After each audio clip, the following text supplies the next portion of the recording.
Good morning, Bitcoiners. I hope you're doing well. I'm loving my life. Who could complain on a day like today? Not me. Maybe you guys can because of how late I was this morning. I saw you guys in the chat waiting around patiently. I appreciate it. We had a vacation day that I was unaware of. So the person who normally hits play was just not around today. So I had to get all hands on deck. I had to go into the Slack channels and say, hey, someone hit the button, please. So there you go, everyone. Now you have my excuses, right? Not a complaint, just an excuse. Just an excuse. Good morning. Did any of you see the bar fight between Safe and our friend Nolan yesterday? You won, Nolan, no question. That's what people are saying. But you guys all got to remember, I go way back with Safe, and we've had way worse fights than that. So don't sweat it about fighting. It's a good thing that people can have these debates indeed. We've got Safe, who definitely has his he's the mind reader. Yeah, that's you'll notice, everyone. Here, I'll share some of the live chat as I get going here. You'll always notice that almost all the time when people are complaining about Trump, they have to use mind reading. There almost isn't another way anymore other than, they can read his mind. So people fall into this trap all the time. What? That's not what I want. But you guys also got to remember, I talk about kayfabe a lot, as you know, wrestling. I don't think Saifedean was a wrestling fan, but just like Trump, Saifedean in real life versus Saifedean when he's performing is not exactly the same person. There is performance there, which is a good thing. Saifedean is provocative, and you want to be provocative, right? We're not here to be milk toast boring people. The good news is I go, like I said, way back with Safe. I was chatting with him a lot in the time before the Bitcoin standard was published, because I tried to get him on an advisory board at CoinDesk because I had developed that data tool, which measured crypto by Bitcoin. It made Bitcoin the denominator in all crypto data. So like hash rate, trade volume, everything. And he was I had Kathy Wood on the board. I had him. I had Willy Woo. It was an amazing little thing we put together back in the day. As a result, because it was a Bitcoin standard, I was just talking with Safe pretty often back then. And I had Safe on a couple of times. I interviewed him at CoinDesk, and the bigger fights that we had were in relation to all the ordinals stuff and programming the Bitcoin conference. He blew up on the Bitcoin conference, and me in particular, in 2023. If you remember, what followed the RFK conversation was the wizards, the Taproot wizards. And anyway, just offline, I got into a big fight with him over that. But all was forgiven and forgotten. He came back to do Bitcoin Magazine events, and for the last 2 years, I've had a great time hanging out with him, actually, in Dubai or Abu Dhabi. We've stayed at the same hotel 2 years ago, and last year we partied together and hung out together and had a really good time. I like chatting with Safe. And we do have in common our love of the monarchies of the Middle East. We're big fans of the monarchies together of the Middle East. But yes, mind reading capacity, that's where we get it, right? Where's the mind reading? I saw it. Where did I see it? Very, very tardy. Yes, we're already aware of just how tardy you can be. Exceedingly so, sir. Exactly. Saw Roxon Lev losing his shit about Trump yesterday. Sizable yikes. Good morning, all. There's the mind reader comment. Yes, that's often what people revert to almost all the time now. It's mind reading, right? That he's in it for himself, and we know what he's thinking. And so there you go. I don't know if he was that angry. Again, don't think of it as angry. There's a bit of performance there, C. Berger. You got to remember, even though it's at once, in this case, a strength and a weakness. He wasn't a fan of kayfabe, yet he's really good at performing kayfabe. I don't think he was ever a fan of Hulk Hogan. And you got to realize Safe is a real, almost, I don't know if aristocrat is the way to say it, but he comes from an old, educated world of the Middle East. And always, I think that's a part of who he is. Nothing wrong with that, but that's just a part of what's going on in that part of the world. There's especially the old Arabs that didn't make all the oil money. They really clung to education and hierarchy and PhD and this and that. And no matter what Saifedean does in Bitcoin, there still is that, credentialist, a little bit worldview. I still have the same. I come from Quebec. It's very similar. It's a very like New England. We have a certain cachet that we still attach to titles. As much as I repeat here how stupid they are, somewhere in my subconscious, it's part of my worldview. Right. So there you go, everybody. There you go. Okay, everyone. That is indeed a massive sunrise. We're doing great with the sun. Bitcoin running, everyone. We're doing great. 67,000 US trash tokens for a Bitcoin. Who could complain? Not me. I'm going to have a coffee and talk about what's new. Boy, oh boy, you're not going to believe all of the amazing updates we have today in our fake news NPC news section. Let us find out how the NPCs are doing today. Let me tell you again, not so good. It's not so good. Things are not going great. But luckily we have more states now. We have more states in on our thermostat check. So we're going to be doing some thermostat checks as we start here. Let me find my thing. Why everything again out of order again? God damn it. Here we go. We're going to have to do it this way. That's okay. What's the thermostat setting to save money in Idaho heat? Okay, now we've gone to Idaho. So we've got North Carolina, New Jersey, California, Iowa. No, not Iowa. Wisconsin.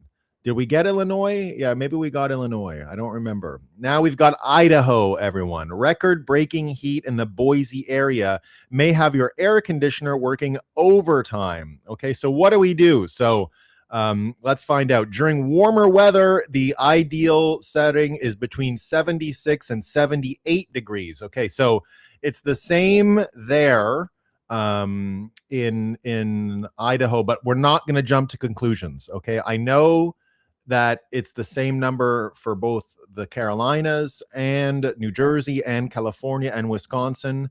Now Idaho, but we still haven't crisscrossed the country. There's way more to go. And look at this. They have different advice. You heard yesterday, 10 degrees higher when you leave. Wrong. In Idaho, it's not the same. Okay, if you're in Idaho and people are like, just put your temperature up 10 degrees when you leave the house and you go on vacation. No, that was advice for California. It's slightly different in Idaho. It's actually, you have an option here. You can opt for a thermostat setting between 82 and 85 degrees, according to Ridgeline. So thank God, Ridgeline helping us here, bringing the nuance, showing us that Idaho is not quite the same. In the summer, you can let the temperature in your house get up to 85 or 90 degrees when people are present. So that's more similar to what we heard, right? That's not quite the same. So that's what you should do when you leave it to run the house. Ways to save for energy costs. We got more of those coming up, so we'll get to them. They are similar to other states. Here's what we got as well. Memphis, everyone. Memphis, this goes for Tennessee. I know a lot of you guys are in Tennessee, but again, it's a big state. So this advice is for Memphis, okay? This is what you should do if your AC in Memphis is too hot. I know for a fact there are people here that watch from Nashville. Okay, Nashville, this is not for you guys. This is not the same. All right, you got to wait for your Nashville stuff, okay? Your Nashville stuff. So it's not quite the same. If you get something for all of Tennessee, that's pretty good. Here it is. Oh, there it is. Nationally. Oh, it is nationally in this case. 78 degrees. 78 degrees. We're going to ignore the nationally for now, though. That's what we got from Memphis. What do we got here? We got this in South Carolina today. South Carolina. What's the ideal temperature to set your AC for summer in South Carolina? We heard about North Carolina. Oh, there it is. There's another newspaper, but it's 78 degrees here too. Okay, it's also 78. So we got 78 there. Other sources suggest 85 degrees. But we got also that 78 again here. Huntsville, Alabama, guys. Huntsville. Ways to cut energy bills and beat the summer heat. This is to help you save money in Huntsville. Okay, we know Huntsville. This is what we got. How do you make the most of ceiling fans, they believe they came to the same conclusion in Alabama. Ceiling fans are pretty good, okay? But you got to remember how to use them. It's not that simple, right? We heard about that yesterday. Adjust your thermostat strategically. Don't just go to your thermostat and be like this. Like, you don't want to go up to your thermostat like a child. That doesn't work. You got to go up with a plan. You got to go up with a strategy, okay? We've heard from all of these thermostat experts. We even heard you should be a thermostat. So come at it with that attitude. Be a thermostat. Go to the thermostat and with confidence, set the dial. I know it's hard, right? But you got to have a strategy. You don't just show up at a thermostat and then just make it up. You can't do that. Okay, you need to have a plan when you get there. Keeping your thermostat at a consistent energy efficient temperature can help reduce the strain. You need that. You've got to block heat before it enters your home, right? Avoid heating up the kitchen, air leaks. Use outdoor shade. This is the shade strategy. We heard about that. It's not the same as having a strategy for your thermostat. It's a separate strategy, but you can use the shade. You can leverage the shade in the heat. It's really important stuff. So that's what you can do in Alabama. It sounds similar to other states, but it's not, I promise you. Pros, we got pros here. They're giving us 8 tips to save money on energy this summer without touching the AC temp. Okay, you don't want to touch that AC temp, right? This guy, he's out on a limb. He keeps this between 70 and 72. Sometimes at night he goes 68. Okay, he goes to 68, and he's got big bills.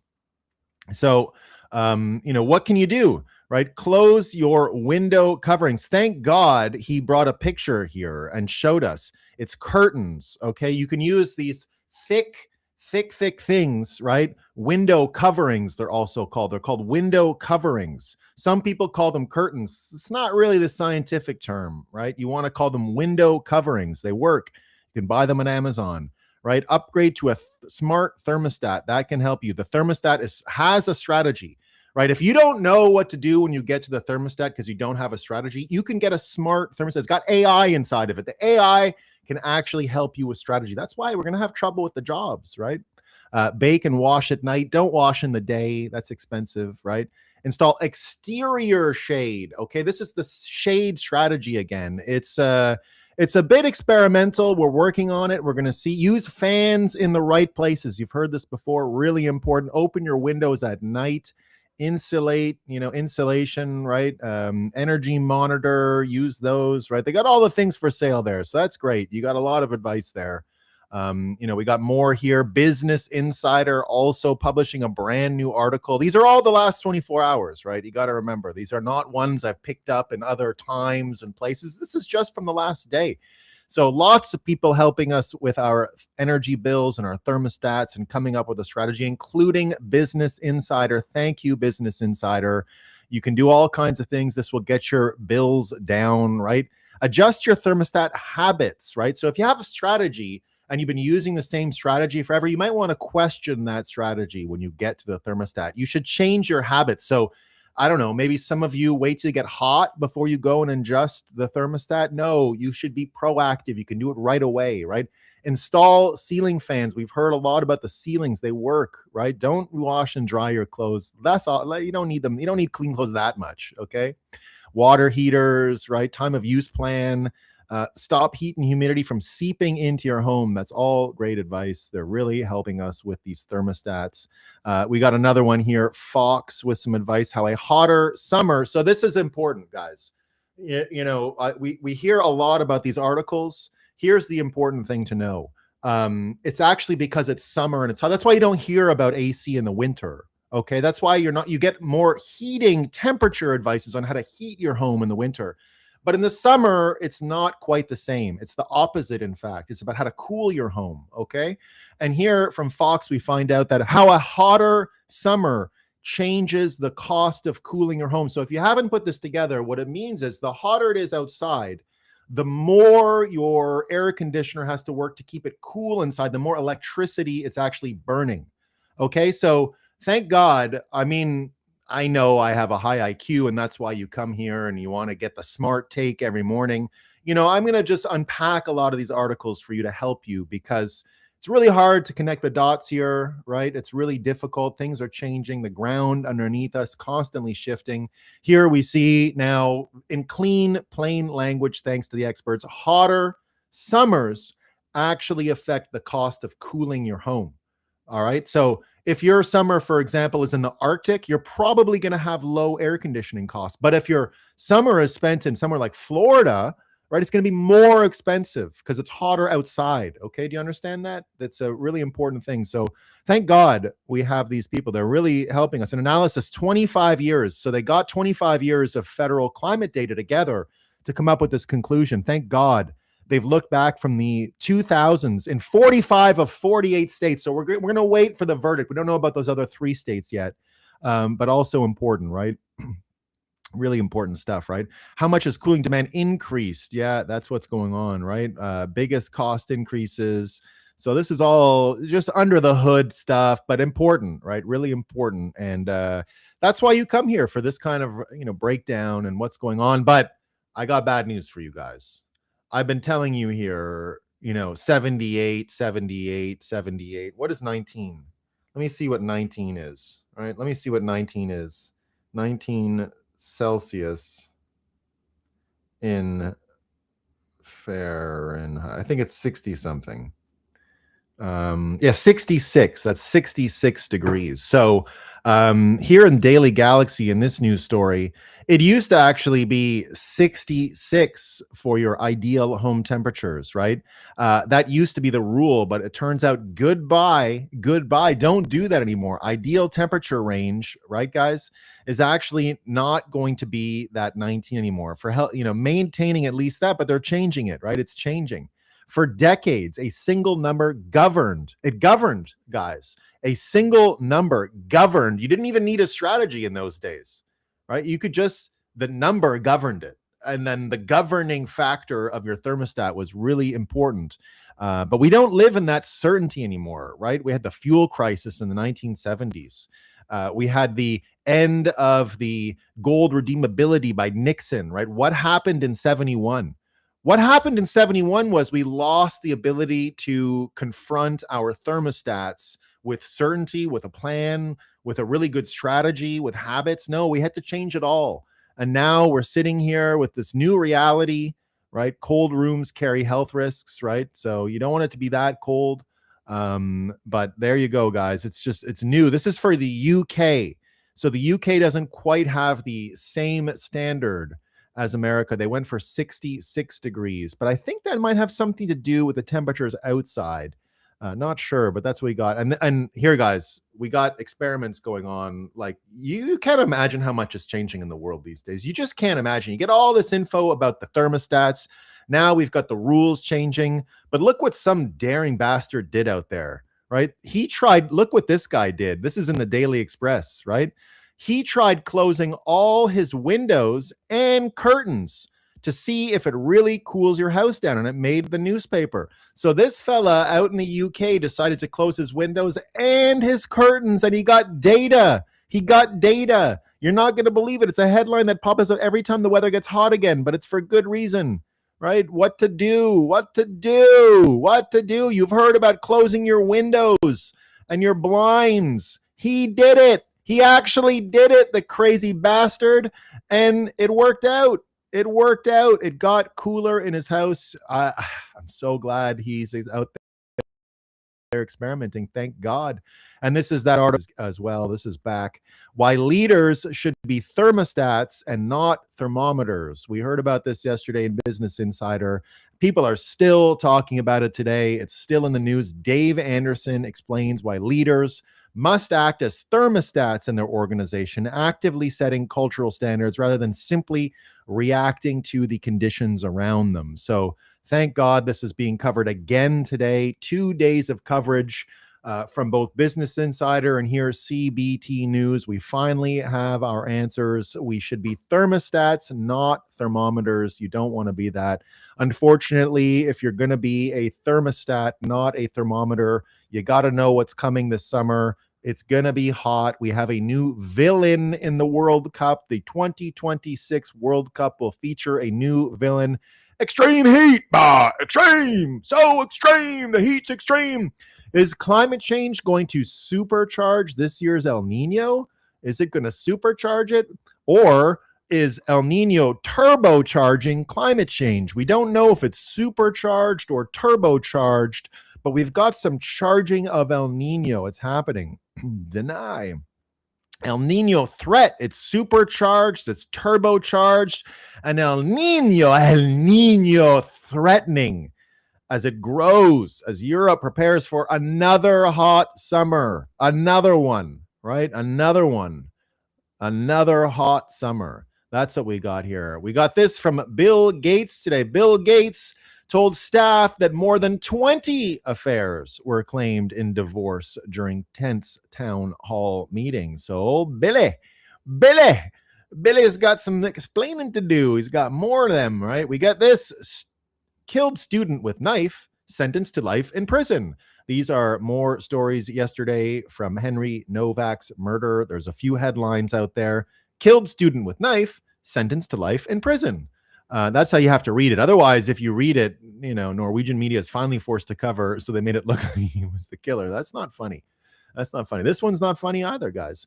Murder case in which police handcuff victim fuels outrage in Britain, right? It's become, unfortunately, increasingly politicized. Can you believe these people politicizing stuff? Can you believe it? Can you believe it?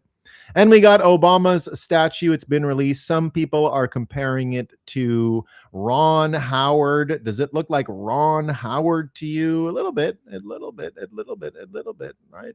What else do we got here? So same museum, but we get this headline. Like a Klingon prison inside Barack Obama's audacious, near windowless, 850 million US trash token presidential library, towering over a low-income area of Chicago and wrapped in a speech that's hard to decipher. This controversial monolith looks like a menacing sci-fi headquarters. Is it a monument or a mausoleum? People are wondering. We don't know. And finally, there was the vote in California yesterday. We're going to be talking about it. Vote count for California governor. LA mayor could be painfully slow. Don't expect instant gratification, you idiots. You can't get voting results the same day. What's the matter for you? Why are you so dumb? Why are you so dumb? And if you ever were wondering about New York City infrastructure, be careful of these sewers, whatever they're called, manholes. Didn't work out for her. She didn't have a great day. There she is. She pops under. If you didn't see that, there it is. Bang. Imagine this. Yikes. Probably one of the worst things that can happen to you in New York City. I'm pretty sure. There we go. We'll get back to that. I'm going to close some of these down so I don't have them all cluttering up my things. So there you go. That is our NPC news of the day, everyone. I hope you liked it. Let me close these buggers down.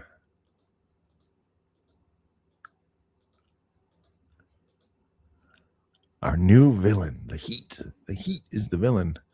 Supercharge, turbocharge. Bill Gates, killed student. There we go. That one, that one, that one, and that one. Okay. All good now.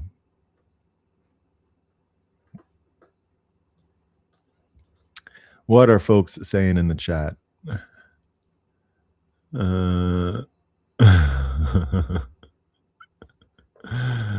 Let's see what you're saying. I like it.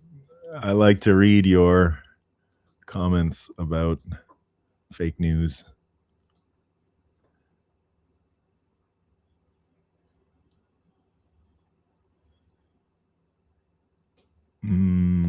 Idaho. Yeah, now it affects me, T-Dog. Yo. Exactly. Yeah. Now you know what to do. Now you have a strategy. All right. You have a strategy. That's the good news.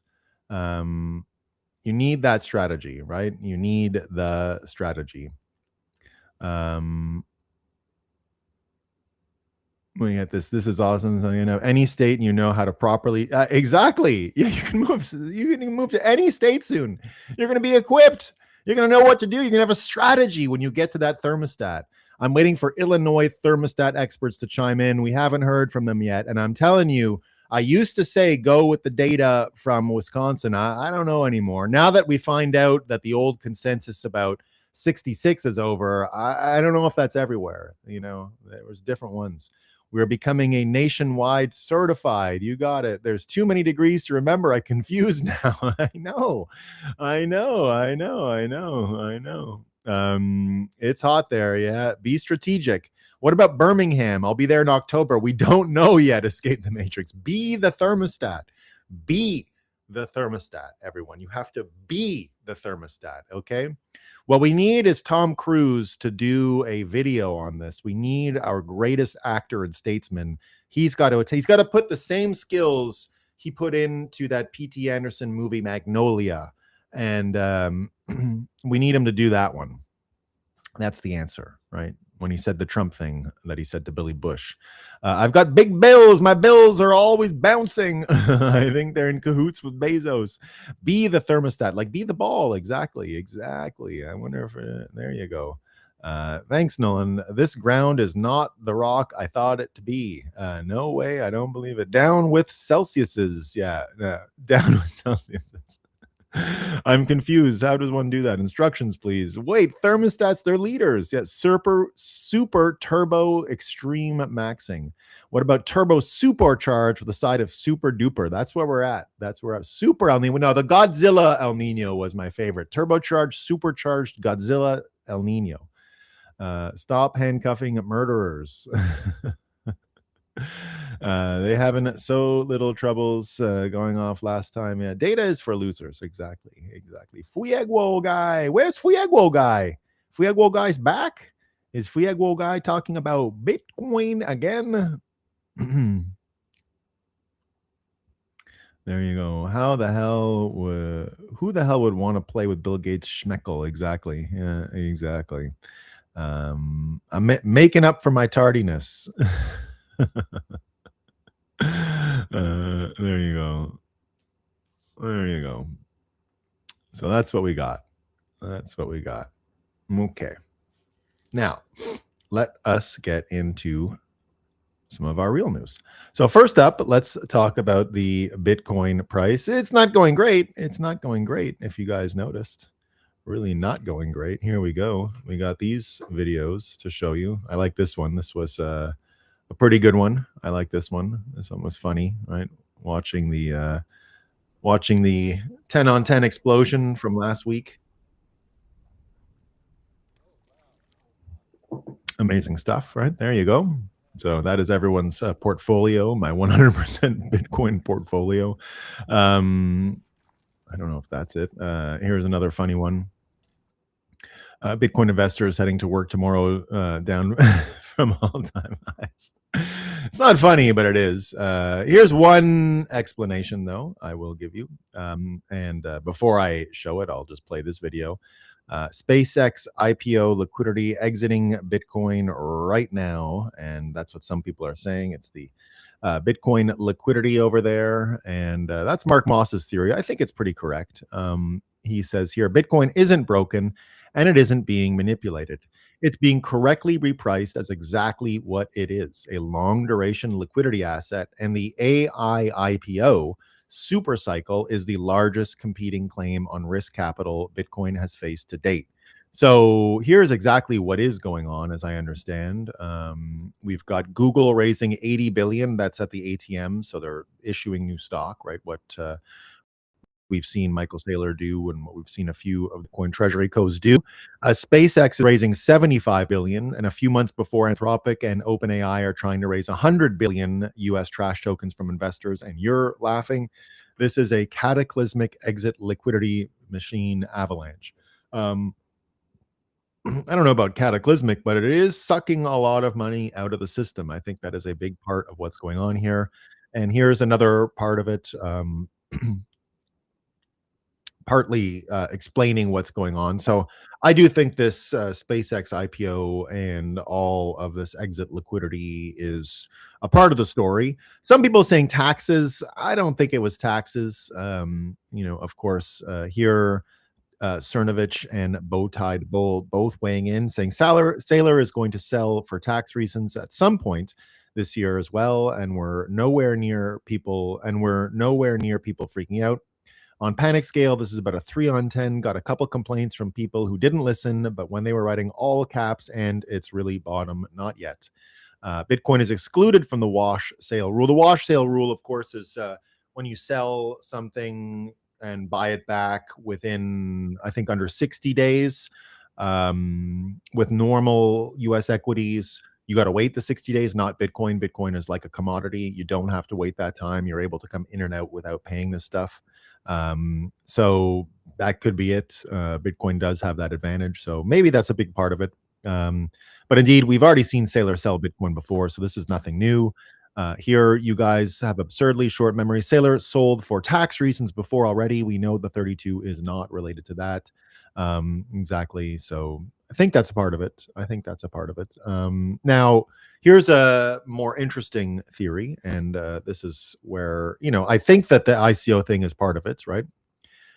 So that is a part of this framework.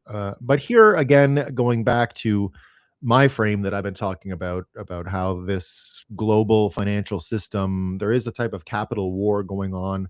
The money is being sucked into the IPO, but it's also being sucked in to everything else going on around the world. Matt Dines here says the US operations spanning Venezuela, Iran, etc., combined with the financial sanctions, have put the rest of the world's financial system in a state of reduced demand for money, i.e., no credit growth.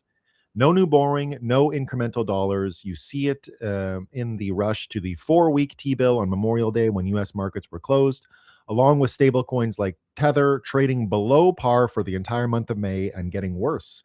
This is the capital war front that is just one plane of operation in the broader operation the U.S. is executing. And here's Adam Taggart talking about this drawdown, and here is Matt Dines saying it's actually related to the structural changing of the financial system, the regime change of the financial system that we've been talking about for a while here. And I think what Matt is saying is related to that AI IPO demand on cash. There is a reduction in overall money going around. People are having trouble borrowing. There's a reduced demand right now. There's the demand destruction. We've heard that before in Keynesian economics. So there is some demand destruction going on right now. And the demand destruction with those large IPOs have, I think, created this scenario. I think that's where we're at. Not, but again, I see things in terms of exactly what he's talking about, this capital war front that is just one plane of operation in a broader operation the US is executing. And I think we're seeing the signs of this broader operation every day. Every day we look at the Middle East. Every day we look at what Trump is prosecuting at home, abroad. If we look at what's going on in Europe, we see there is a total and complete regime change going on. Now, the war part has some role in all of this. We heard yesterday that the Treasury has seized over 1 billion US trash tokens from stablecoins that were part of Iran.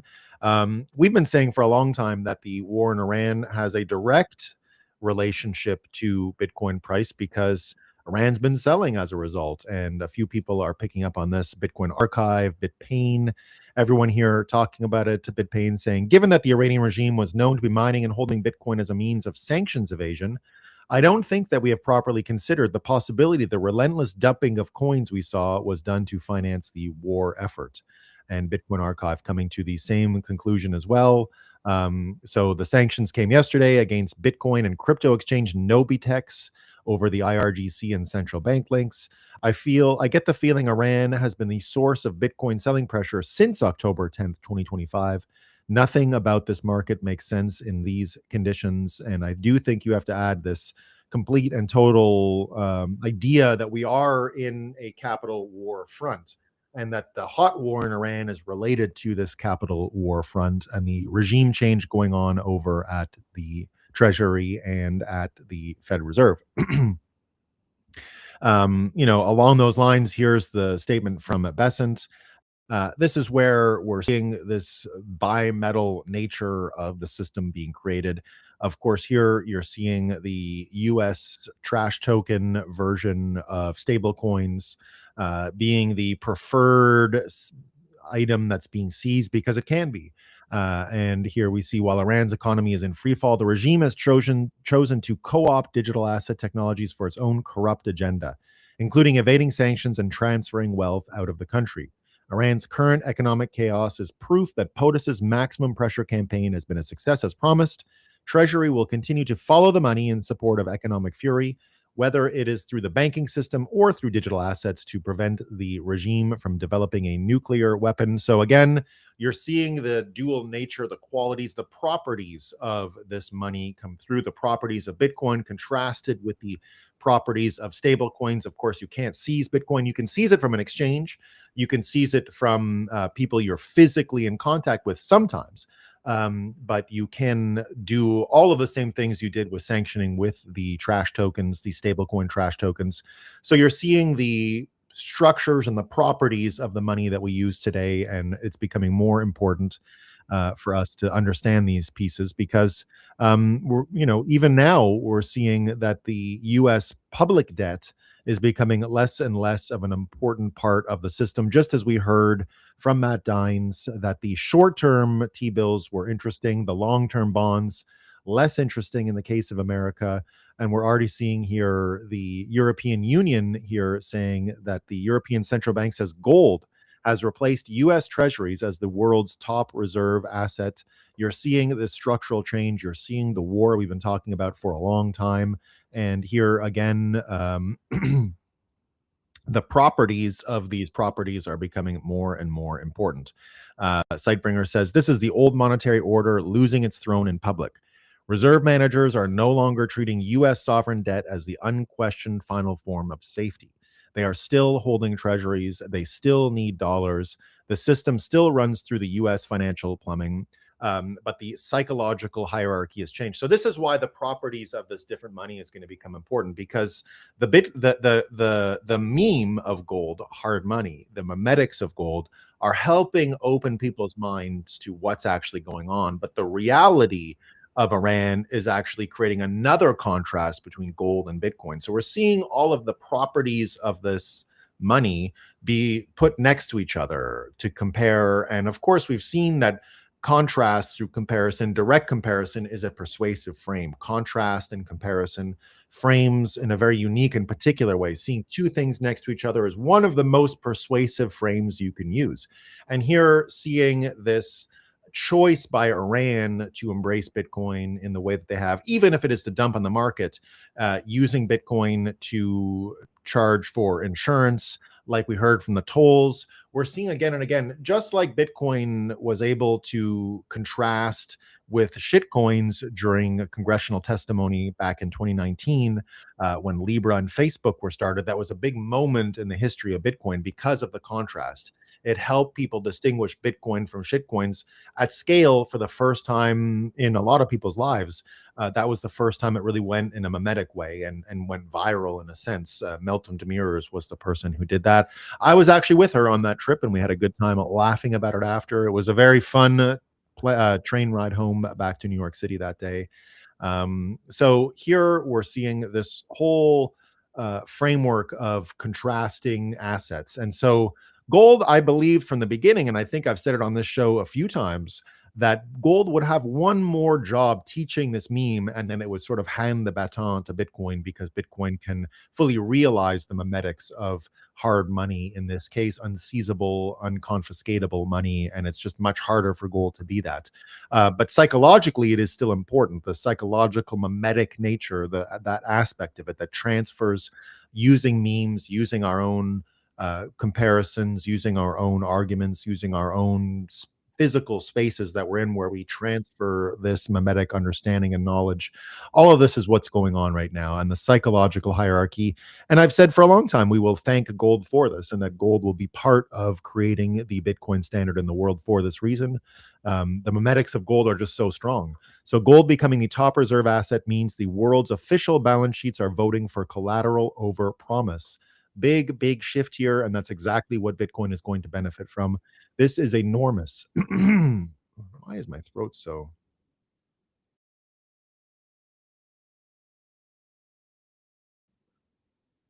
A treasury is someone else's liability. Gold is not. A treasury depends on U.S. fiscal discipline, political stability, debt market confidence, sanctions policy, and future repayment credibility. Gold depends on none of those. It just sits there outside the issuer chain, outside the payment promise, outside the spreadsheet of fiscal credibility. Again, why fiscal credibility is such an important subject these days and why a lot hinges on the context of credible fiscal balance sheets going forward and why Bitcoin will be incorporated into this new infrastructure in America and why we're seeing this new infrastructure become more and more obvious. This is why this matters. Central banks are not buying gold because they suddenly became gold bugs. They're buying gold because the geopolitical system has made every reserve asset political. We've been saying this since the Biden administration seized the Russian gold at the beginning of the Ukraine conflict in 2022. Dollar reserves can be frozen, treasury holdings can be sanctioned, currency values can be weaponized, payment rails can be controlled, debt can be inflated away, duration can become a trap. Gold is the escape hatch that official institutions are still allowed to use. The real story is not gold went up. The real story is that the reserve system is admitting it needs an asset outside the reserve system. That is a regime break. The US will still dominate finance.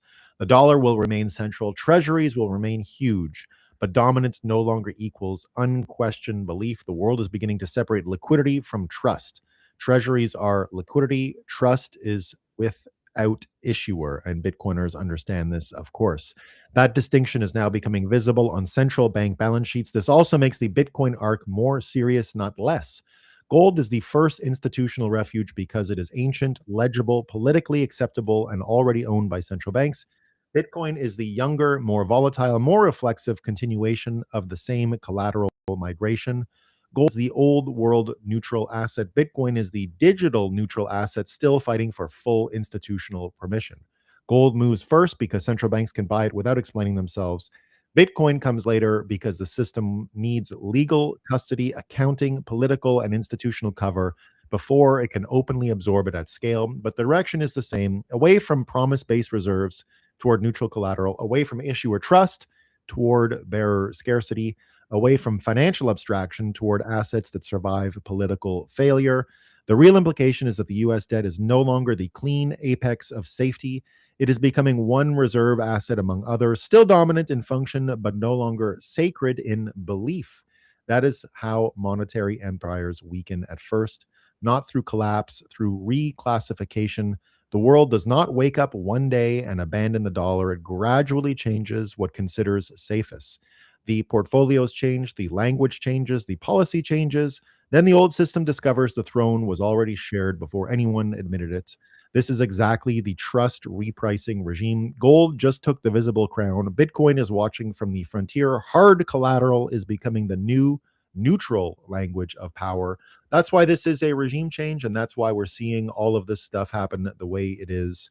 And that's why the regime change, again, doubling down on the banking piece, doubling down on the seizability of the US trash tokens and the identity layer, let's call it the whole identity layer in the old system. And again, this will help Bitcoin because the old sanctionable US dollar system, the old system where, and this is why it's going to become even more political. That's why the contrast of political money and apolitical money, why the contrast of food stamps and genuinely political money that runs on policy objectives from a elected government or unelected government or whatever. Why we're seeing this bifurcation, why we're seeing a bimetalist dual money system become obvious and in plain sight, because as Bitcoin is getting all of the scaffolding around it, everything that it needs to securely integrate with the system, but still be itself. No one's asking, Trump isn't asking anyone to change Bitcoin. Bitcoin isn't changing. It's still Bitcoin. Um, but Trump, of course, is changing the identity layer on the fiat money. And so you're seeing the identity layer get cranked up on fiat money. And whereas it used to be cash was as permissionless as Bitcoin, we're not in that world anymore. The identity layer is getting squeezed in the part of cash and getting squeezed in the part of US trash tokens. And so Trump yesterday reiterated that here in a Truth Social post, saying illegal immigrants and foreign fraudsters steal billions every year from the American taxpayer. As part of my administration's historic effort to end fraud and reverse mass illegal immigration, I recently signed a powerful new executive order, which will be led by the Treasury Department to stop banks, credit cards, and financial institutions from being used to facilitate human smuggling, drug trafficking, illegal immigration, and the criminal cartels who orchestrate these activities. So, what's important here again is that this is going to Treasury, and this is part of what Treasury is doing. This is not the Federal Reserve being tapped to police the banking sector. This is Treasury being tapped to deputize the banking sector in ways that Bitcoiners don't like. This is more bank secrecy stuff. But again, it doesn't apply to Bitcoin. It applies to the old system. So again, we're increasing the contrast. We're not trying to blend Bitcoin and political money, purely political money. That's why I say it's becoming food stamps. Fiat is going to get what it always wanted in this system of bimetallism. It's going to be more political. It's going to be extra political. It's going to be about policy realization. It's going to be tied to illegal immigration and things like that. So the US dollar is moving into an ultra politicized framework, not away from it. It's going more to the sanction thing, more to what happened with Russia internationally. That was just one sign. That was internationally. It's coming into domestic American politics in this way. And that's why this stuff is important, because we're seeing the contrast become even more apparent, even more clear. And I will I like to share the contrast frame, and I will do it here because it was a good whiteboard that I made a long time ago about contrast, just to share it again with all you guys. Let me see where it is here. Contrast principle. I know you guys all have seen it before, but here, this is it. This is the contrast principle right here, right? So this blue dot was made with the exact same stencil, and all I did was put the large black ones, change their size, so that created this difference, right? So this created the difference, where these two blue dots simply don't, this one looks bigger than this one, but they're the same size. And so contrast here is one of the important aspects, right? So here he says, he goes on, Trump, and says, bank accounts being used to enable illegal immigration or to store the welfare received by illegal aliens will be shut down, and funds will ultimately face impoundment and seizure so they can be returned to taxpayers. It is not ludicrous, but profoundly dangerous that any illegal alien can simply present a blue state driver's license or Biden border document and have unrestricted access to the US financial system. This also sends a clear message to the anti-ICE rioters that your violent disruptions are only strengthening our resolve. My executive order will also allow us to stop billions in leaving our country and all manner of criminal activity. It has been said this measure we are taking is the most effective means of reversing Biden's border invasion. We shall soon find out. And so here you're seeing Trump go after the identity layer in the US dollar system. And that's one of the most important pieces where Bitcoin is different. There is no identity layer in Bitcoin. Do you have the keys? It's your Bitcoin. It's fine. That's the end of it. That's what makes it like cash used to be in the old days. It's a push transaction. You just put it on the counter, and that's the end of it.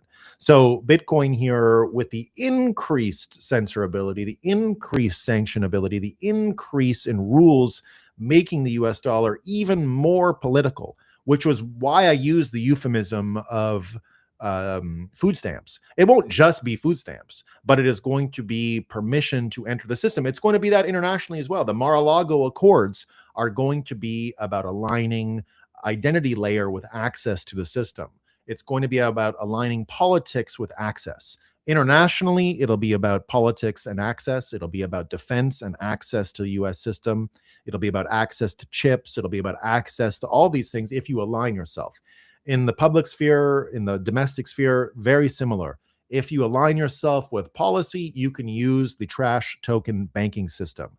Others probably won't want to because of the amount of inflation that is going to be present in the system. So this is what regime change looks like. And, you know, I'll even show you, let me see if I can find it.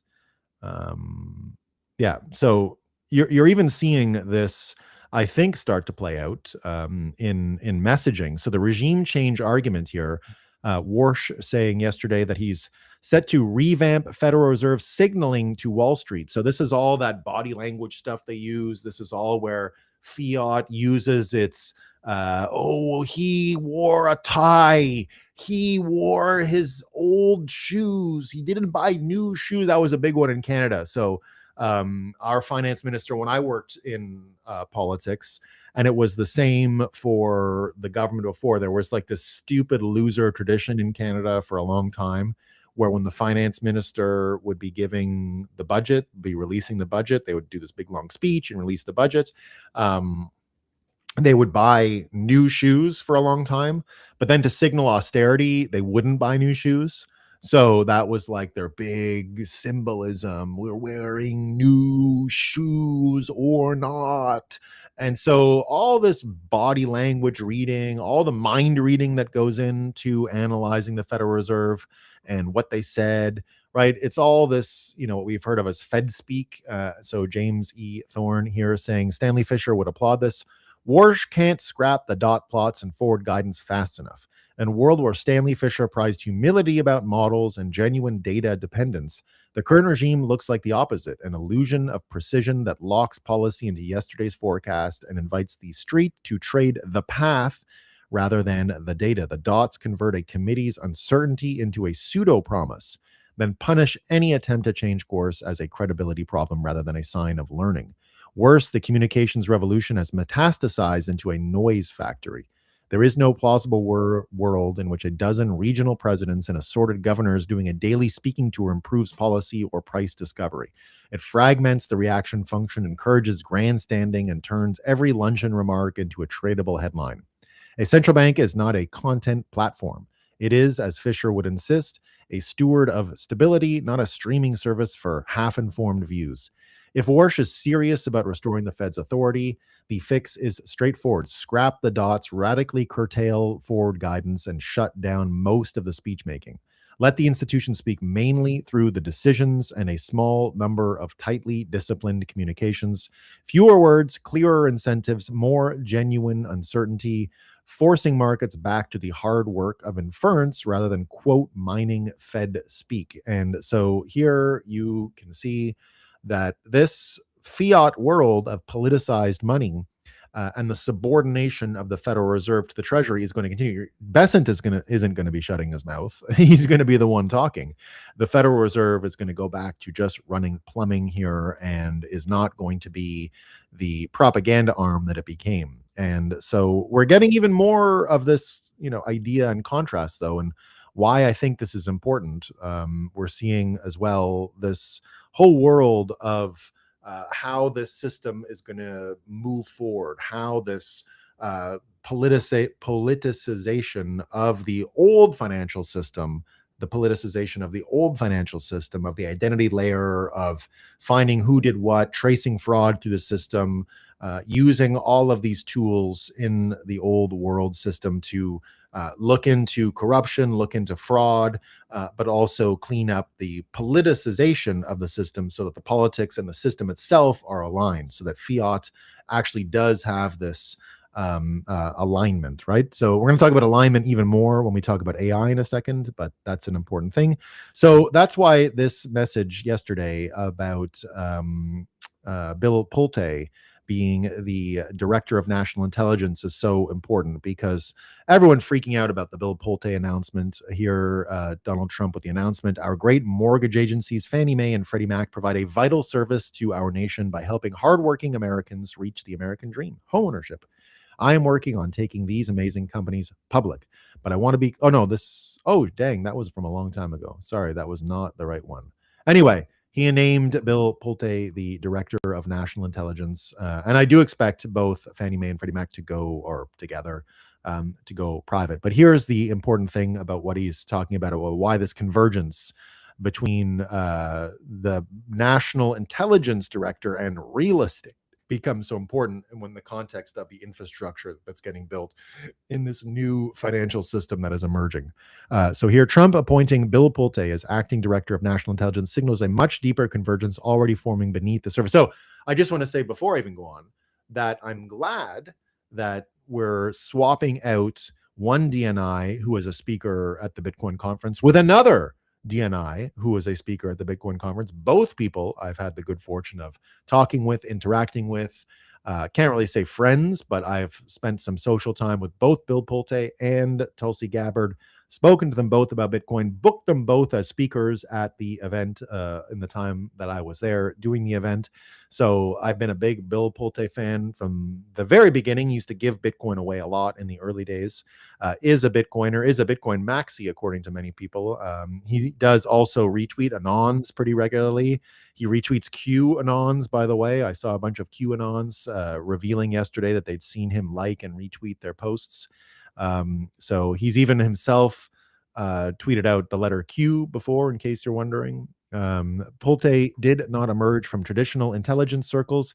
He emerged from the center of the Fannie Mae Freddie Mac ecosystem, where mortgages, deeds, LLC structures, lending histories, banking relationships, property transfers, and identity verification. So again, this is the same identity verification layer that goes into the fraud for all the welfare fraud that's going on, right? This is what is going to become of the US dollar, extra politicized. This is why Trump's push around Fannie and Freddie was never just housing reform, it was institutional reclamation. For decades, those agencies operated as fill command nodes sitting inside federal conservatorship, while Wall Street, bureaucratic layers, and trenched influence networks quietly controlled the rails beneath the American dream. Then Doge entered the Trojan horse insertion layer, audits, personal resets, board restructuring, forensic visibility, systems mapping. Pulte consolidates I don't know what that is all of a sudden. Control boards are overhauled, old guard removed, and sovereign aligned operators embedded directly into the architecture itself. Now add the AI nervous system layer, integrating with Fannie Mae, transforms the battlefield completely because modern intelligence is no longer built only around intercepted communications or traditional surveillance. It is built around AI-driven systems, relational mapping across systems of systems. Mortgages connect to banks, banks connect to NGOs, NGOs connect to funding rails connect to shell companies, migration networks, fraud structures, political influence operations, and hidden ownership webs. So this is more or less everything we've heard from what we're seeing with the drug trafficking and financial institutions for Besant and Treasury that Trump just said he was going to put on the banks. So it's the same story. What he's moving on with Besant in Iran, what he's moving on with Besant domestically for people's bank accounts, illegal aliens, that kind of stuff. And what he's moving on here with Bill Pulte is all the same infrastructure question. It's all the same question. It's all about fraud. It's all about what's going on in the Federal Housing Finance Agency. Thank you. So that's why all this stuff is important. Investigation timelines collapse from months into seconds as AI correlates anomalies, money movement, property relationships, and institutional paper trails at massive scale. Suddenly, the Tulsi transition makes more sense. She functioned during the narrative exposure and restructuring layer, while the deeper operational center of gravity quietly shifted toward forensic financial intelligence, sovereign data visibility, and AI-enhanced systemic tracing. The battlefield moved from headlines to infrastructure. That's why all this is infrastructure, right? And the people who understand the map become more strategically valuable than the people reading the script. Exactly. So this is regime change. And yeah, he is a really good dude, by the way, JJ Fox. He is, I'm a big fan. Really good dude. Really good dude. Here's G Money with a great tip. And this is the Trump announcement. Another Bitcoin maximalist in the Trump administration, a finance guy to run the director of national intelligence. When are people going to realize Trump is executing a master warfare plan against the central banking cartel? Go back to what we heard about from Matt Dines, the idea of the Bitcoin sell-off and what explains it. It's a capital war front that is just one plane of operation in the broader operation that the U.S. is executing. don't think this is a hallucination, guys. This looks coordinated. If you look at what's going on from Besant, if you look at what's going on from housing, if you look at what's going on here from now, the director of national intelligence, everything is showing you that you're seeing a warfare plan. That's what I'm seeing, right? That's what I'm seeing. And now I'll even take it to the next level where we get into this world of what are we going to do about all this data center stuff? Yesterday, I was talking about Oracle and their problems with Israel and Larry Ellison and what's going on with all that stuff. And a lot of people talking about, of course, go back to Microsoft, right? What's going on with Microsoft? Here is the politicization. And I think we're going to get a lot of clues about what's going on as we go forward, because the AI data center question now, the politicization of AI, will, I think, reveal even more answers. So, first of all, yesterday, when it comes to all of these scams and why you've got someone like Bill Pulte, why you've got someone like Scott Bessent, and why you're re-architecting all of this stuff around the financial system while we're talking about regime change in general. So let me just get these in the correct order here. I don't like the order that I put them in there. So first up, here's a little bit about the politics. So, and again, the names here are what's important, right? So yesterday, Trump put out another truth. So, oh no, that was from a while ago. But here we're learning about Microsoft. Microsoft has enlisted DOJ leader Lisa Monaco to the Trump FTC investigation. Monaco both led the lawfare attack against Trump and blocked a fraud and national security investigation into Microsoft before working for them. Here we see Cernovich say, yeah, I have big tech fatigue on those data centers. Why should Microsoft and Facebook be given more power? No one has an answer for this, so they say China, China, China. But didn't those same guys all travel to China and NVIDIA wants to sell the CCP chips? Exactly. I mean, that's a part of it, but you're seeing some of these corporate groups that got a real benefit over the years start to change their tune. Here you can see a little bit more about what's going on. Sam Altman walked back his AI job apocalypse prediction. What changed? Real world deployments showed augmentation, not replacement. Humans plus AI is the winning formula. And then here, Alex says, what changed is data centers getting canceled. Of course, the politicization has caused them to change their point of view on this. Here, I'm going to start it over because I doubt the audio is going to play. Let's see.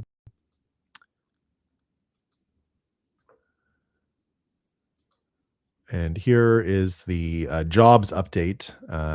This stuff starting to change, but let's hear what Prof. Sainovic has to say. Young college graduates are terrified of artificial intelligence.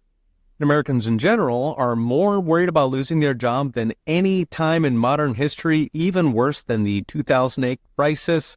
Will we be dumpster diving for universal basic income while ChatGPT takes our job, our girl, and our pickup truck?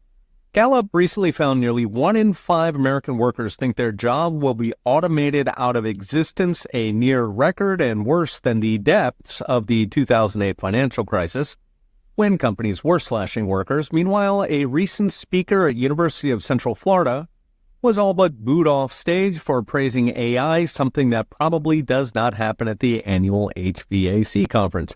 The odd thing is AI has barely showed up in the numbers 13 years into the alleged Armageddon. Unemployment is better than 80% of years. According to BLS, layoffs are substantially below pre-COVID, also at a historic low. The holy grail of job danger, job quits, is in the best third of the time since 2001, yet workers are terrified worse than 2008. Interestingly, Gallup's survey found companies that do adopt AI are actually more likely to increase hires than non-adopters, implying that AI is creating jobs. This may seem odd, but it's a well-known economic phenomenon that when your workers get more productive, say if you replace shovels with bulldozers, you take on more work and the product gets better, which are called new good effects. So imagine a company using shovels to build homes they find a shipload of bulldozers, they will build a lot more homes. Or take web designers who were supposed to be obsolete 30 years ago when automation tools came out. Instead, web designers have increased for 30 years because websites went from GeoCities to glossy infinite scrolls with built-in shopping carts.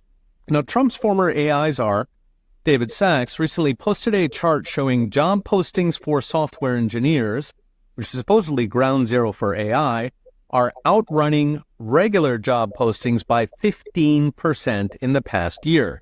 That's driven by a 14x rise in software production going by GitHub. In other words, even in software engineering, companies are hiring more because AI is replacing tasks. Makes it cheaper, you can sell a lot more.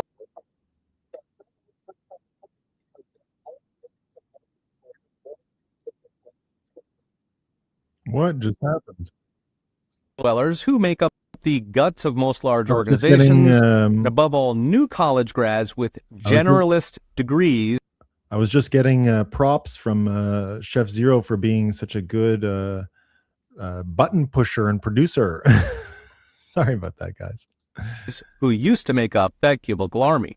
According to Brookings, roughly 80% of these soon-to-be useless generalists are women who disproportionately choose useless degrees in psychology or the humanities, setting up an interesting dynamic where AI guts college-educated women, but boosts men working blue collars and the trades. Now, most college degrees are not actually threatened. About half are in health, nursing, engineering, science, and IT. Those get boosted by AI, shovels to bulldozers, 14x software. Another fifth of degrees are in business, which can be repurposed if the product's growing 14x. The roadkill is the 1/3 of majors that are both useless and hard to recycle. So humanities, art, social sciences, psychology, journalists. Notably, these are the precise people who write AI doom porn. Finally, the good news, blue collars, the half of Americans who don't graduate college. AI is already boosting these, so PricewaterhouseCoopers estimates 4.7 million construction jobs building AI data centers, of which nearly 1 million will be permanent in maintenance. Meanwhile, if AI productivity grows the economy, that boosts how much stuff we have. How many factories, second homes, these all boost the trades across the board since ChatGPT cannot install HVAC. So at Sex, brought to you by the Bitcoin Way, AI won't kill jobs. So I think you had it exactly accurate. You're looking at the fundamental shift here in employment. It's going to affect American politics. On one end, it's all these doomers losing the job. Now, where's the political winner here? Because Cernovich is right? We don't want to back Microsoft, and we don't want to back all these sludge people, Lisa Monaco, and whatever they're doing, right? These are all a problem, right? He just said 1 million jobs from data centers. Yes, he did, Chef Zero. And I think it's even going to be more than that. So now, one of the ways, of course, is to underline the blue collar jobs, which will have political resonance. I think that's important. The other part is I guess you can say, dividend that can be paid by all of these companies to people. And there's a bunch of arguments for it, right? There's a bunch of arguments for it. But when I keep saying that UBI is coming to America, this is what I mean. I think there's a path now to see where we're going to source UBI from. People say, how can you have UBI if we get rid of income taxes? Well, if the taxes go on to the actual companies, like Bernie Sanders is suggesting. So Bernie Sanders had a suggestion yesterday that the AI companies end up having a sovereign wealth fund act. So yesterday, Bernie Sanders placed this thing, the Sovereign AI Sovereign Wealth Fund Act. And Glenn Beck saying, I hate to say this, but Bernie Sanders is right. Okay, half right. He's incredibly wrong, half incredibly wrong.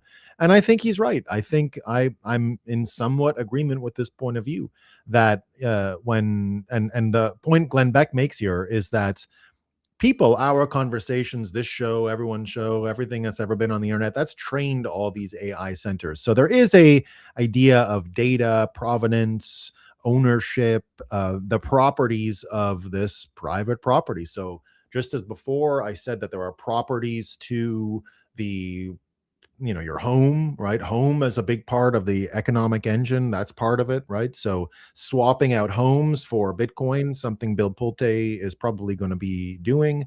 In this regime change that we're seeing, gold versus Bitcoin, part of the hard money collateral that will go into the system, the properties themselves of money, of cash, of US dollars, changing because they're going to become more political, more censored, more of a robust identification layer, something Bitcoin doesn't have, of course. So that's more contrast there.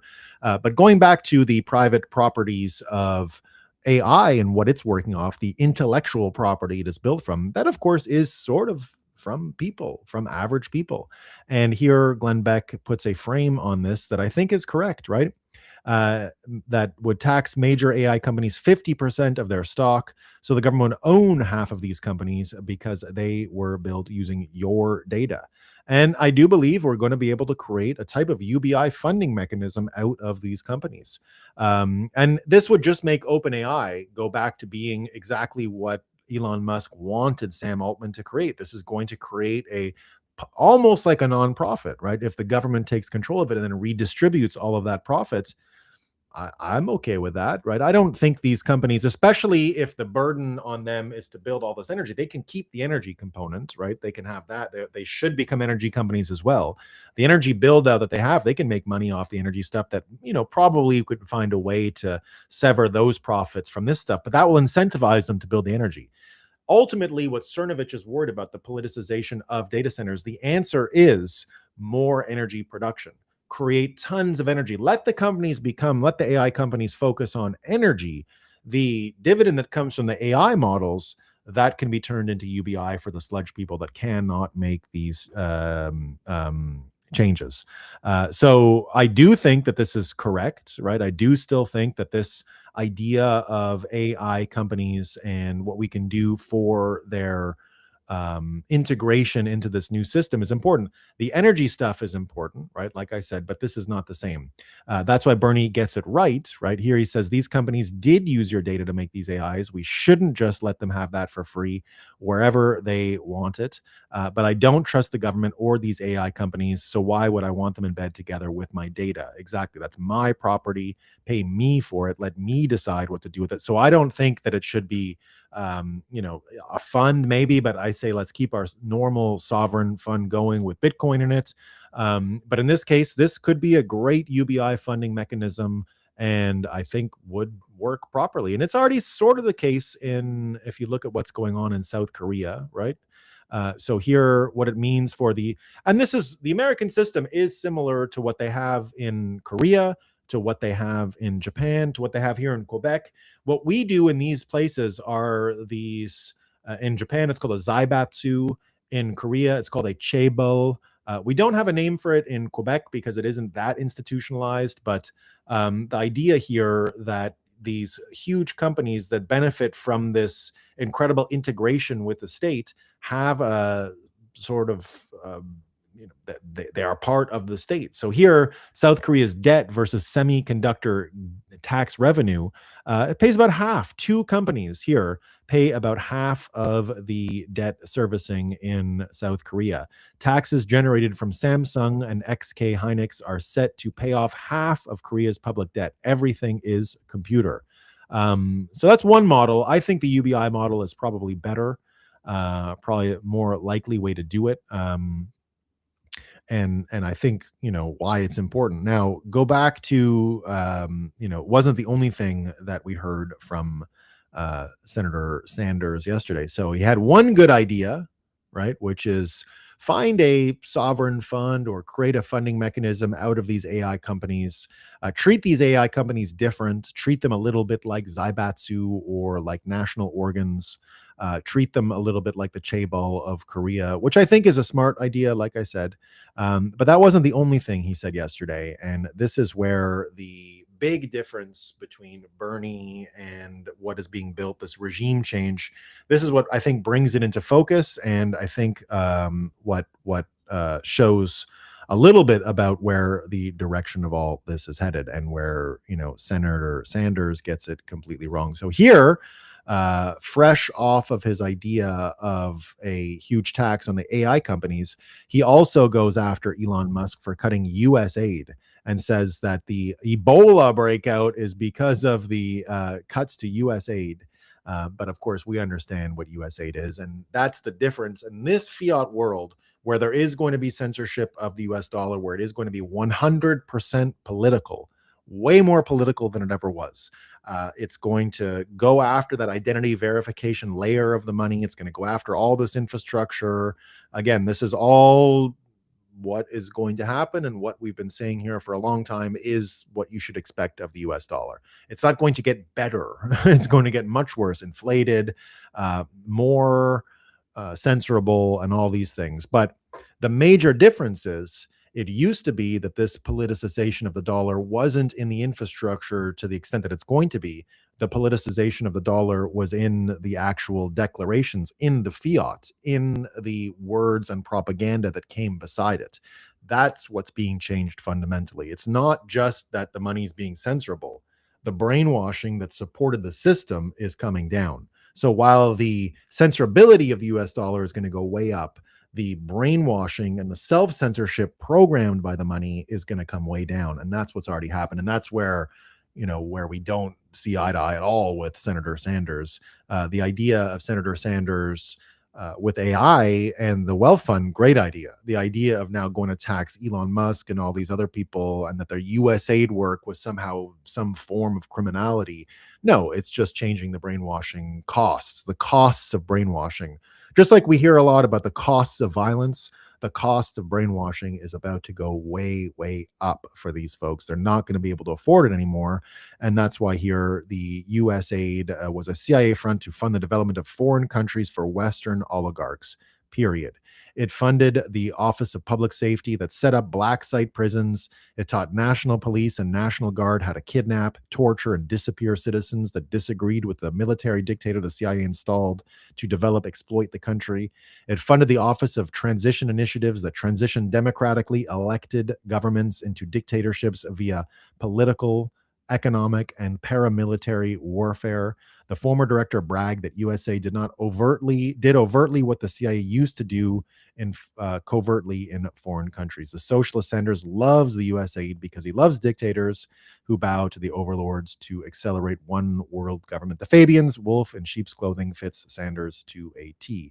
So that is what is happening, and that's why this stuff is important, because the brainwashing layer is leaving, and you can just see how it was used for brainwashing. So this is how the system used to be taxed. This is how the dollars used to be, how the infrastructure was squeezed at the information and identity layer before, and what is changing about that. And it comes down to the IRS again. Again, another reason why you're seeing this idea of shutting down the IRS, getting rid of income taxes, and moving that burden of paying people to a few companies like AI companies, right? That wouldn't be, I wouldn't say a tax on energy companies at all, just AI companies, because of where they got their property from, where they got their intellectual property from people. So there is a social dividend argument there that could be made, that all of this fantastic ability that comes from AI does have a certain amount of public patrimony that it owes, that it would owe this kind of debt to society. So that, I think, is important. But here's the old way, and this is why this politicization infrastructure is being changed.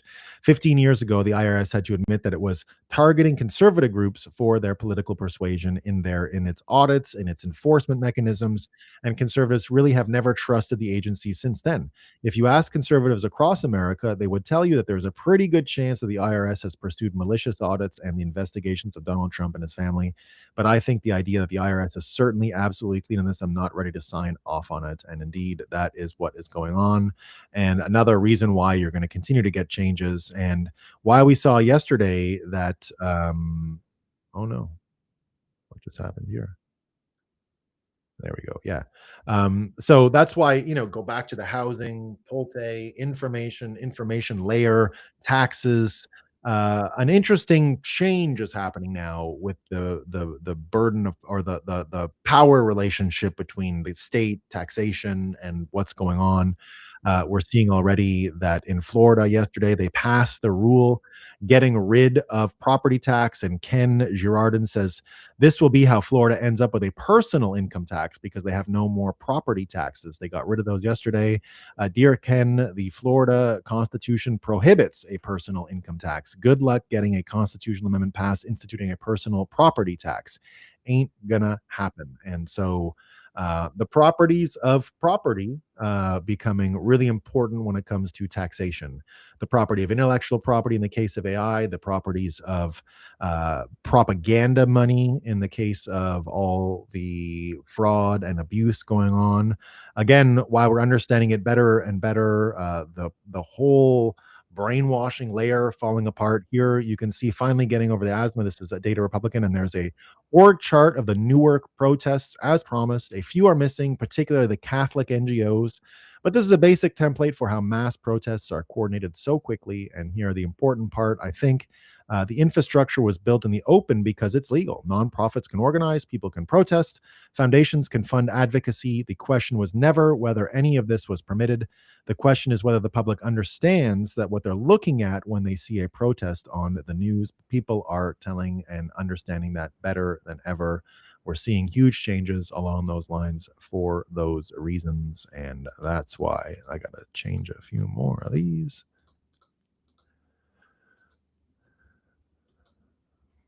There we go. And that's why all this stuff is changing. And now a bit of bad news in the way this fight is going, but I think it'll work out in the end. So as we're trying to change these systems, and that's what the Bill Pulte thing is about, that's what all the fraud investigations are about, that's what this re-architected regime change stuff is all about. But yesterday we found out that the anti-weaponization fund, the money that Trump took from, what judgment was it again? I don't know. It's one of them, 16 minutes. Oh, IRS. It was from the IRS. Yes, of course. The IRS thing. So Trump sued the IRS, right, and got the money, and then he put it towards the anti-weaponization fund. Mark Elias won the fight by a federal judge yesterday, saying here that Mark Elias kills the fund that would compensate lawfare victims. So it'll go to the next round of courts. But indeed, Mark Elias, the architect of Russiagate, is the man behind the effort to kill the anti-weaponization fund. He unleashed lawfare on countless people, and now he's working to ensure those victims are never compensated. You really couldn't script it more absurdly, just grotesque indeed. There you go. So that is what's happening. A big part of it. And but the good news is all of this fraud of IRS, of lawfare, it's starting to wake up the most important mimetic, I think, that Bitcoiners can offer Americans right now. It's been our most important mimetic that we've been offering since Trump got back in the race. And it's related to the 2020 stolen election, and where all of this Leviathan, where all this machinery had to show itself, where it all became apparent. COVID, the stolen 2020 election, January 6th, all of these elements. And now the meme that Bitcoin has been able to use to really become simpatico with MAGA and to be, MAGA's best friend. And even, like I said, from my understanding of what's going on in the White House, the president actually believes 100% that Bitcoiners won him the election because of our ability to understand the don't trust verify meme. We understand don't trust verify in such a way that we didn't need to wait around to hear about Tina Peters or Georgia or what happened with the water main, all that stuff, right? We were able to see the reality of no audit trail being fake. Finally, now we're seeing this idea of don't trust verify spread throughout the election system. We had people in the Republican MAGA Maha world who understood this going into 2024. It is now breaking that containment. It's getting even further. Here's NBC talking about the votes in California yesterday. I told you before, just like I played some NPC fake news before, when we noticed that we got to have patience, wait for days for the results in California, right? So here they're saying the quiet part out loud. LA won't have results tonight because tons of mail-in ballots will be arriving over the next few days, which will help the Democrats. This is how they cheat. We're seeing it here, and that is the story and why it's happening. Remember, the final piece of the puzzle that we won't know tonight, right, is the late arriving vote by mail. And we're talking about probably like a third of the vote in Los Angeles. We're probably not going to be getting until tomorrow and maybe days to come after tomorrow. The mail can still come in after election day. There's indications, and there's certainly a ton of precedent here, that that late arriving vote by mail is going to be significantly more Democratic friendly than all of the other votes. Meaning that would be good news for Bass. The Democrats love the mail. They love it. It's because they love to go to the mailbox. That's it. That's it. That would be good news for Rahman. If she's going to come out of tonight behind Pratt, it's a huge if, but if she's going to come out of tonight behind Pratt, well, it's not a huge if at this point. She would then have the opportunity, if she's close enough, to catch him with that. But that is a 25,000 vote pad there. 8 percentage points that Pratt has managed to build. Remember. And even Nate Silver seeing it now, right? We're starting to see it. The fact that California elections often can't be resolved for weeks is kind of insane and not common in other electoral systems around the world. Like, honestly, it's going to take us several weeks to tell you who won the election is failed state shit and should be much more stigmatized. A government that can't count votes in a timely manner shouldn't be allowed to run so many aspects of our lives. Of course not. But people are waking up to that. And indeed, Spencer Pratt made it to the second round. Here he is talking about his victory yesterday. I will play the audio. Well, obviously God wanted 5 more months of me exposing all the failures of our mayor. So it's going to be a fun ride. I hope she's ready. Are you ready? I mean, I was born for this, clearly. Tonight. Well, so there he is. We got another round in California. Exciting stuff. Steve Hilton also won the governorship, so he's moving on. So didn't win the governor, but he won. It's a jungle primary, so the next round is in November. It's to get 50%, so we'll see how that goes. So if you look at the persuasion game here, right, you look at what's going on with fake news, funding mechanisms, the propaganda, that's all going away, right? So we're seeing regime change there.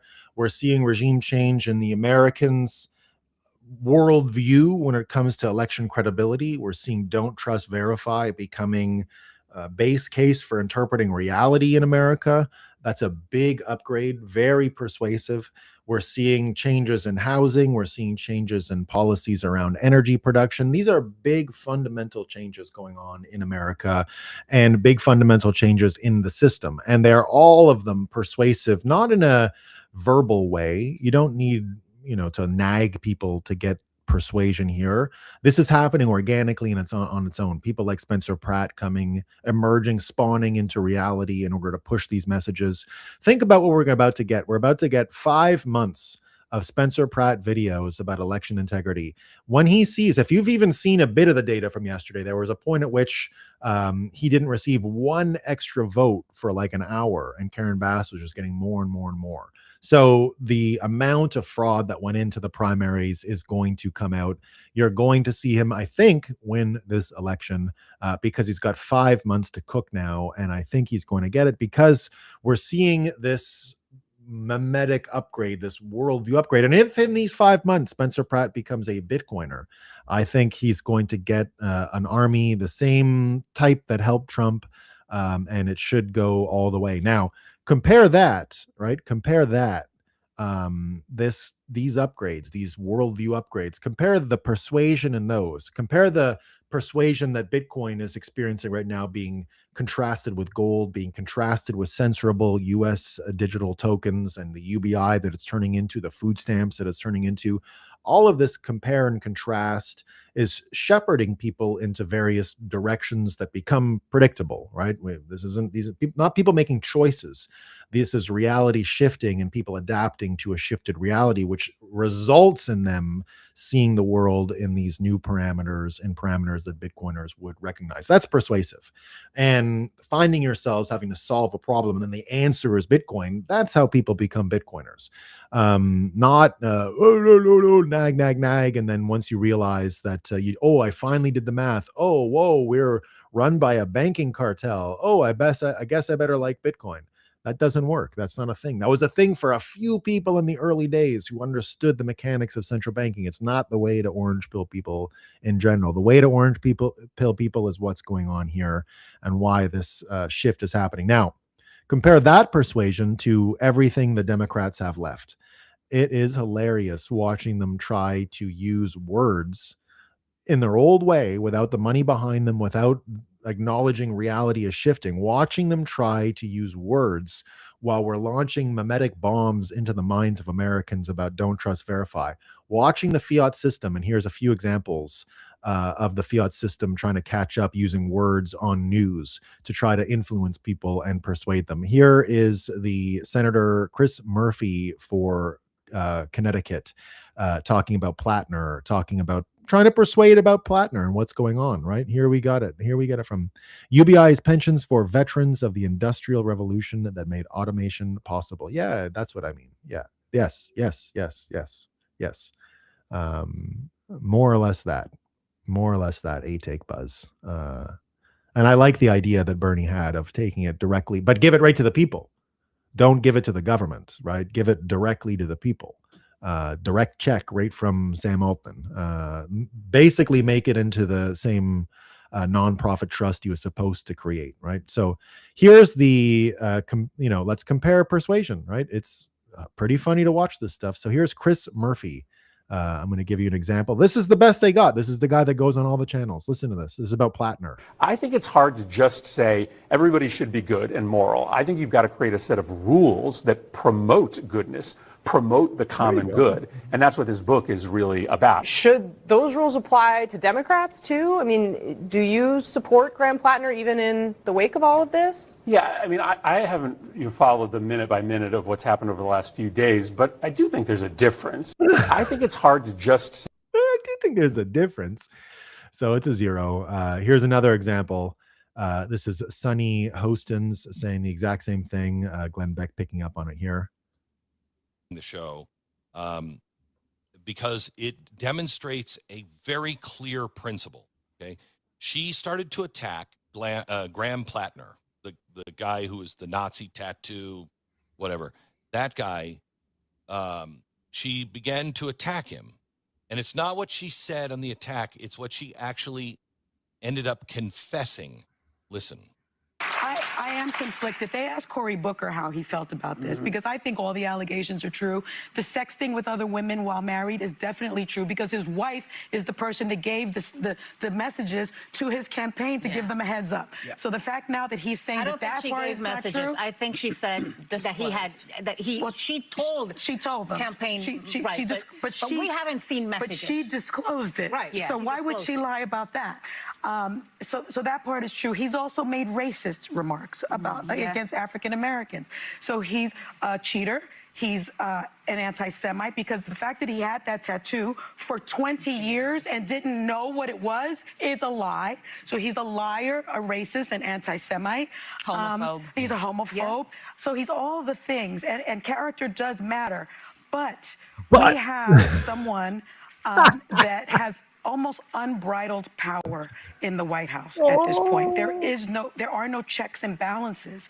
And the only way that we can maybe bring a bit of our democracy back is by having a Congress that functions and that has these checks and balances. A bit of the I do democracy think one of the back. only ways is to win that seat in Maine. And so like Cory Booker said, this is a concern, but our country is in grave There are other paths in the Okay. I want you to write something down. And I just want you to post this in front of you. Okay? Everything before you say but is what you actually believe. Everything after is what you're willing to trade it for. Okay. Let me show you. He's alive. So there you go. Just seeing that, and just looking at the structural changes. The Scott Pelley yesterday fired. It's getting even worse. Right here is Scott Pelley, the face of the highest rated news magazine on TV. And every 60 Minutes staffer in the room reportedly gave him a standing ovation after this exchange. The idea that Barry Weiss could blithely fire him without also committing institutional arson is naive. Pelley did this because he has integrity, but also because he has power. You're certainly making a point about the staff at 60 Minutes. It's just not the one you're thinking of making. And now here again, I'm going to play in honor of Scott Pelley. Really something that should become just a sign of, again, Bitcoin persuasion, forcing people because of reality into these worlds and into these choices, into these contrasts, into the properties of money, into the properties of Bitcoin and gold and homes and dollars and censorability and everything that's going on, and where this is leading people to. Creation of electricity, creation of energy, all the persuasion, jobs, everything that comes around with changing the parameters of reality that are happening with money, right? That are happening with money, the nature of the money, the properties of the money itself, changing reality. And now remember the world we're coming from, fiat, where words and propaganda and money were all tied up together, and reality was shaped by the actual words. Here is Scott, what's his name again? Scott Pelley saying exactly that. You're going to see how pathetic and weak. This is the end of the line of fiat. And here you're going to see it. I'll play it before Hank comes. Hank is here, but I got to play this one video because it's the punchline today. Hank can watch it with us. You're going to like it, Hank. So this is Scott Pelley giving what I think is the end of the line for fiat persuasion. And here he is. But in this moment, watch this. It's the funniest thing you'll ever see. This morning, moment, now. Our sacred rule of law is under attack. No way! Journalism is under attack. Universities are under attack. Voice. Freedom of speech is under attack. And insidious fear is reaching through our schools, our businesses, our homes, and into our private thoughts. The fear to speak in America. Power can rewrite history. My favorite part. With grotesque, false narratives. I'm speaking. They can make criminals heroes, and heroes criminals. Power can change the definition of the words we use to describe reality. Reality. This is what I mean. Diversity is now described as illegal. Equity is to be shunned. Inclusion is a dirty word. It's a dirty word. This is an old playbook, my friends. It's old. There's nothing new in this. Get the fuck out of here, you loser. So that's the end of Scott Pelley. See you later, loser. Your gesticulations didn't work. That is not how persuasion functions, my friend. Let's talk about persuasion with Hank. How you doing, Hank? I'm doing great this morning, Nolan. I felt like I was watching a new set from Shane Gillis, but then it kind of turned into like a Southern pasture, and then God came, and then it was like very dramatic for my days this early. Why did he get fired? I don't understand. He's so great. Yeah, no, that was fun. I love a good punchline. That was good. Is that what you guys been up to this morning? What other good punchlines are in the news? Yeah, we were covering, basically everything's changing. I mean, I looked into trying to understand what's going on with Bitcoin yesterday. Looks like there's, first of all, these IPOs, right? The 80 billion, from Google. They're going in at the market offering. So they're raising 80 billion plus the Anthropic, OpenAI, and SpaceX. That's like $4 trillion worth of, $400 billion worth of IPOs going on, or something like that, or how much they're out to raise, or I don't know. Right. It's a lot. It is. So a lot of demand on the money. And when you look at everything else going on with the Iran war, you're also seeing a liquidity and capital demand destruction going on with all that. So just trying to explain what's going on with the money and looking at the changing nature of all this. The Bill Pulte appointment to DNI. What was that, dude? So that's what I think is going on here. By putting the guy who's looking at the ID layer of fraud, everything that we saw from Doge, everything that we saw from looking into folks, that's being applied to housing. So the housing layer, it's basically setting up the US dollar to be UBI now. They're trying to clean out all of the fraud in the system. So I think, and I was agreeing with the Bernie Sanders suggestion today, great idea that Bernie had, which is take all of these AI IPOs and create a sovereign wealth fund. He put a bill in yesterday. Now, I don't think we should give it to like the government to fund the government, but you should take, because it's all that stuff. It was people who trained these AI. There is a sort of collective ownership of this, and if everyone is going to lose their jobs, well, why don't they pay UBI? Why don't they pay the UBI? Why don't we get the fraud out of the system and then take the profits from these AI companies who are leveraging the intellectual property of people and create the UBI infrastructure there? So I think cleaning up the fraud that's in our system, cleaning up the fraud that's in the housing sector, and then distributing that money individually to people is part of the same sort of regime change that Warsh is a part of, that is a part of, that Iran is a part of. It's a structural change on all levels of the dollar, but that's the contrast we want to see: the programmability and the ID layer of the dollar becoming explicitly political, contrast with Bitcoin, which doesn't have any of those qualities. So being the reason for the two systems. And Bill Pulte, I like it that the new DNI is another Bitcoin conference speaker that I booked. So that's where I'm at. I'll be honest though, I'm a little surprised. I didn't feel like anything Bernie said would be your flavor necessarily. Well, I agreed with him halfway. I said they shouldn't be giving it to the government; they should give it to the people. So I don't agree with what he wants to do with it. No, I mean, I was, I always wished Bernie would have beaten Trump in 2016. I know. Like, it wouldn't have been close. Now. You know what I mean? Like, so I had a lot of respect for Bernie in the 2016 campaign until he stopped talking about how the Democrats cheated him twice. He should have been out there telling the truth about what happened to him. And that's why the Democrats are in such trouble. So that's my only real problem with Bernie. I mostly agree with his doesn't go with the herd mentality in the Democrat Party. I've always appreciated it. He's my senator. I'm a Vermonter, so he's my senator. I mean, I just like, that guy's been preaching the same thing his whole career. No. Other than, like, to me, it's such a failure of his to not complain about the DNC that it wipes away a lot of his other credibility. But in general, I like that he stood alone on a lot of issues, and I've agreed with Bernie on a number of occasions, And I was always believing that the Bernie bros would be great MAGA people. So, which is what happened, right? Yeah, he was very meme worthy too. My mom actually got me a set of coasters. Remember, he was like at that conference outside, like all bundled up. So I have these like great coasters.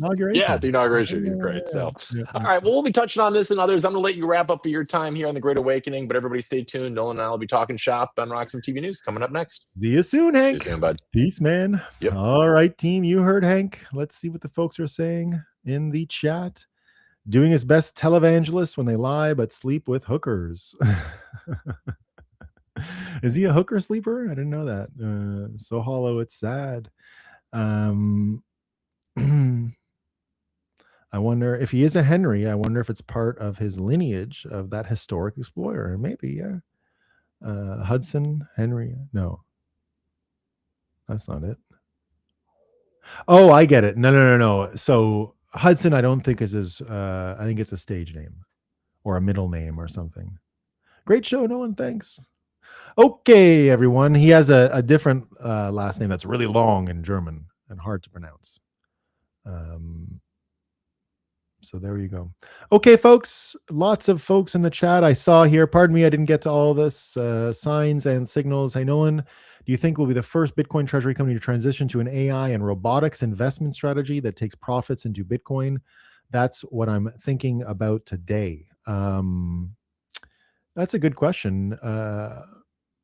I mean, my only problem with is one of them They're not really I want to see more cash flow businesses. That still seems like a bet on the future or a tech stock or something. But if it's profits and they have cash flow, then yes, I would want to see that. I think we're a little bit maybe far. I miss this too. Arc Macadabra from Long Beach, California. Come on, come on.